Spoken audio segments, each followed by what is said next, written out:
Olá, meu nome é Bruno, sou advogado da Norte Virtuosa Advogados e hoje vamos explicar um pouco sobre o que você deve fazer quando acontece uma colisão, quando alguém bate no seu carro ou você bate em alguém. Então você tem que ter algumas precauções, alguns cuidados, que a gente vai explicar um pouco aqui quais são os procedimentos e o que deve ser feito naquele momento. Bom, o momento de uma colisão é sempre complicado, porque está todo mundo nervoso, ninguém sabe muito o que fazer, fica a questão de a culpa foi de quem. Então é sempre importante ter calma na hora para tentar buscar todos os dados ali, todas as informações necessárias, porque depois vai ser muito difícil você conseguir tudo aquilo, né? Porque você já está no momento, você está no lapso temporal ali e que não volta mais. Então se você não conseguir pegar aquelas informações naquele momento, pode ser que se perca e você não consiga depois um registro disso. Então a ideia é que no momento da colisão você converse com calma com a outra pessoa que bateu em você ou que você bateu. Às vezes os ânimos estão um pouco alterados, mas você tem que tentar tirar alguma foto do local, da colisão, placa, é sempre importante. Pegar a documentação, então tentar tirar foto da CNH, do documento do carro, da outra pessoa, né, da outra parte, para que isso fique documentado, depois você consiga cobrar essa pessoa ou identificar essa pessoa numa eventual cobrança. Então nesse momento, você conseguiu a documentação, você conseguiu pegar as fotos, o local exato. É sempre bom verificar se tem alguma testemunha por perto do local ali que viu o fato, viu o que aconteceu. Você pode pegar os dados dessa testemunha também, perguntar o nome, telefone, endereço, para que depois você possa usar também como prova, caso seja necessário. E nesse momento, você conseguiu colher todos esses documentos, todas essas provas. Posteriormente, você vai pegar 3 orçamentos em 3 lugares especializados para que você tenha os valores, né? Para que você consiga cobrar essa pessoa que bateu no seu carro. Então, os orçamentos são muito importantes porque são documentos formais ali que você vai conseguir comprovar para outra parte que houve o dano e que aquele dano fica em tal valor. E aquele valor já ficou registrado porque você levou a uma empresa especializada. A partir desse momento, você deve cobrar a pessoa amigavelmente, notificá-la disso formalmente. Então, uma notificação extrajudicial é sempre bom ser enviada por advogado, porque além de dar mais força jurídica, traz alguns resultados, alguns benefícios ali na negociação. Então,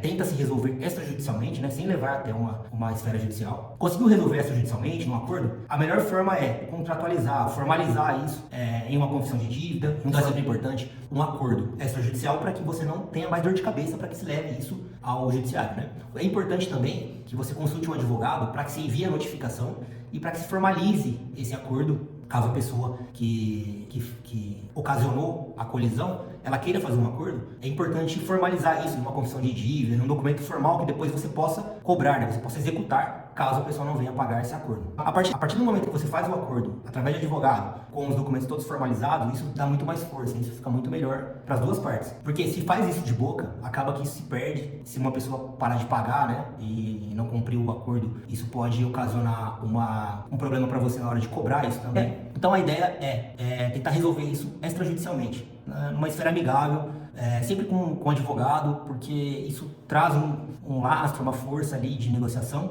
e também traz uma tranquilidade para ambas as partes, porque aquilo fica formalizado, né? É uma recomendação e é o melhor a se fazer. Hoje em dia, um acordo de boca, um acordo entre as partes que não seja formalizado, a chance de dar um problema lá na frente é bem grande. Agora vamos falar no caso de não ocorrer o acordo. A outra parte não quis o acordo, ela não quis saber, não atendeu, não entrou em contato, não respondeu. E aí, o que você pode fazer? Nesse caso, você vai ter que ingressar com uma ação judicial.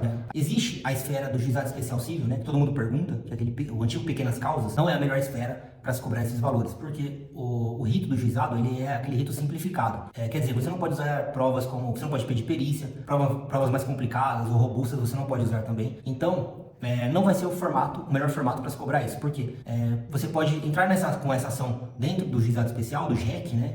Em alguns estados chama JEC, em outros tem outro nome, muitos usam pequenas causas, mas não é interessante entrar nesse rito, nesse formato, por conta disso. Você não vai conseguir mostrar todas as provas ao juiz. Então pode chegar lá na frente, o juiz indeferir a prova ou falar que não é o rito correto, e você tem que iniciar novamente o processo no rito comum, que na verdade é o formato ideal para você entrar com uma ação nesse caso. Então, quando você entra com a ação no rito comum, é aquele que você tem que pagar as custas, né? Diferente do pequenas causas, que você não paga as custas do processo, porque a justiça é gratuita ali para todos, né? Nesse caso, exceto em caso de recurso. No rito ordinário, né? O rito comum, que a gente chama, você tem que pagar as custas ou comprovar a necessidade de gratuidade de justiça. Então, são dois formatos ali que você tem que fazer. Geralmente, você tem que pagar as custas, né? No valor da causa. Então tem uma porcentagem em cima do valor da causa que você deve pagar. Alguns estados mudam um pouco, vai variar a tabela, mas você sempre vai ter que ou pagar as custas ou comprovar a necessidade do benefício da gratuidade de justiça. Em que pese tenha que pagar custas ou não, né, dependendo do caso, mas esse rito, né, o rito comum, é aquele que tem audiência, pode ser que tenha audiência, aquele que o trâmite processual você pode apresentar todas as provas, pode pedir perícia. Então, esse é o rito mais completo e é o ideal a ser feito, porque no final das contas, você consegue apresentar tudo, mostrar tudo o que aconteceu, vídeo, áudio, perícia, provas mais robustas, você pode formular questões mais complexas, não vai ter problema nenhum, e você vai buscar realmente o seu direito ao final, que é a sentença, para que isso se resolva. Lembrando que durante o processo pode haver um acordo também, é sempre bom também tentar um acordo dentro do processo. Bom, é basicamente isso. Isso foi mais uma explicação breve do que você deve fazer, qual é o procedimento em caso de uma colisão de veículo, enfim, uma colisão de trânsito, né? Muito rotina, né, nossa, então a gente passa algumas dicas, mas para a gente aprofundar isso, a gente teria que analisar cada caso, verificar se tem toda a documentação, mas para qualquer dúvida, entre em contato conosco, nossos canais estão aqui na descrição, tem os nossos números, o site, a gente já vai tentar entender o seu caso e buscar uma melhor forma de resolução dele, tá certo? Muito obrigado por assistir o vídeo, até a próxima, curta e compartilhe, um abraço.